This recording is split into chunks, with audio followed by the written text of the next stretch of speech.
ఎక్స్పెక్టేషన్లు ఉంటాయి. ఆ expectation meet అవ్వనప్పుడు, జరగనిదప్పుడు, ఆ ఎక్స్పెక్టేషన్ ప్రకారము జీవితము ముందుకు వెళ్ళినప్పుడు మనం ఎంత దేవుని ఎరిగిన వారైనా, ఎంత పరిశుద్ధాత్మతో నింపబడిన వారైనా కూడా మన ఎమోషన్ ఉంది కదా ఈ దేహంలో, emotions, we are all emotional beings అంటాం.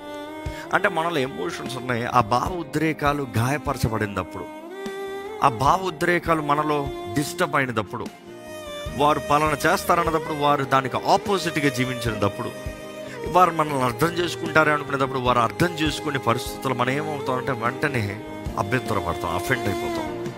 అభ్యంతరపడినప్పుడు, అఫెండ్ అయినప్పుడు ఏమవుతుందంటే ప్రేమ చల్లారిపోతుందంట.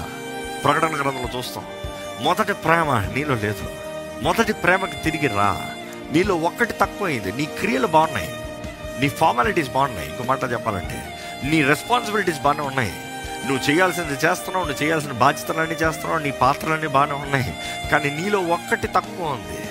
ఇన్ఫ్యాక్ట్ ఎఫెసీ సంగతి చెప్పినప్పుడు నీ మొదటి క్రియల కన్నా కడపటి క్రియలు బాగున్నాయి అంటే నీ పర్ఫార్మెన్స్ పెరిగింది, నీ ఫెయిత్ పెరిగింది, అంటే నీ వర్క్మ్యాన్షిప్ పెరిగింది. ఈరోజు చెప్పాలంటే కుటుంబాల్లో కూడా చూడండి, తల్లులు బాగా వండితేనే వెళ్తారు, పిల్లలు చూసుకుంటూనే వెళ్తారు, కుటుంబాలను అన్నీ చూసుకుంటూనే పోతారు, భర్తలు చూడండి పోషించి పెడతానే ఉంటారు, కానీ ప్రేమ ఉందా